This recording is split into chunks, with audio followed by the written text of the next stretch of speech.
முட்டைகோஸு நான் நல்லா பொடியை நறுக்கி எடுத்துருக்கேங்க. இப்போ அதை நான் ஒரு பவுலில் சேர்த்துக்குங்க. இது கூட கொஞ்சம் மல்லி இலை சேர்த்துக்குங்க. ஒரு அரை மிளகா பொடியை கட் பண்ணது, 1/4 டீஸ்பூனுக்கும் கம்மியாக மஞ்சள் பொடி சேர்த்துக்குங்க. ஒரு அரை டீஸ்பூன் மிளகாத்தூள் சேர்த்துக்குங்க. உப்பு தேவைக்கு. இதில் ஒரு 2 ஸ்பூன் மைதா மாவு சேர்த்துக்குங்க.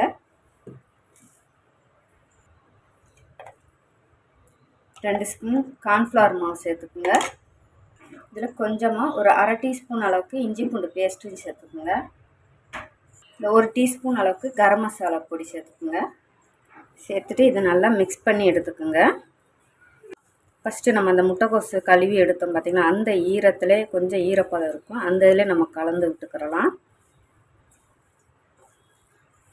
நான் எக்ஸ்ட்ரா தண்ணி சேர்க்கவே இல்லை. நமக்கு அந்த தண்ணியே போதுமான அளவாக இருக்குது. இப்போ நம்ம ஒரு உருண்டை பிடிக்கிற அளவு பதத்துக்கு வந்தாலே போதும். கரெக்டாக இருக்குது. நம்ம போட்ட மாவு எல்லாமே இந்த அளவுக்கு உருண்டை பிடிக்கிற அளவுக்கு எடுத்துக்கோங்க. இப்போ எண்ணெய் சூடாயிருச்சு, நம்ம உருண்டை பிடிச்சி போட்டுக்கலாம்.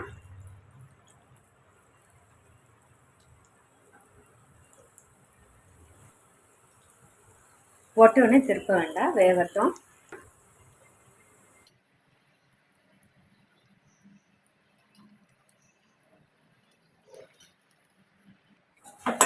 இப்போ நம்ம எடுத்துக்கிறலாம்.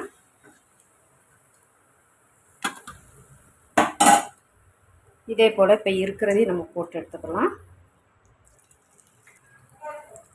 இப்போ நம்ம எல்லாத்தையும் பொரிச்சு எடுத்தாச்சு. இப்போ எண்ணெய் சேர்த்துக்குங்க.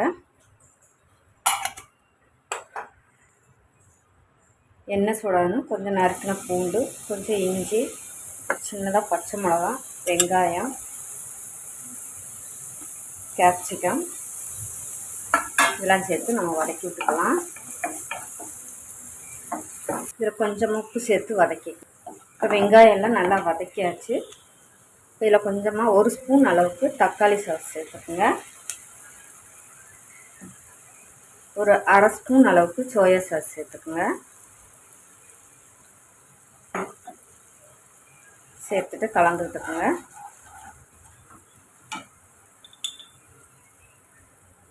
கால் டீஸ்பூன் மிளகாத்தூள்.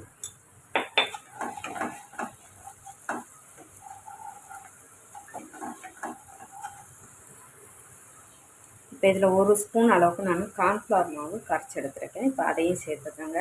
சிம்மில் போட்டுக்குங்க. கொஞ்சமாக கலர் சேர்த்துக்குங்க. விருப்பப்பட்டால் கலந்து விட்டுக்குங்க.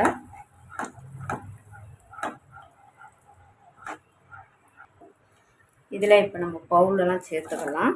பொரிச்சதை ஒரு 1/4 டீஸ்பூன் அளவுக்கு சீனி சேர்த்துக்குங்க. சேர்த்துட்டு கலந்து விடுங்க.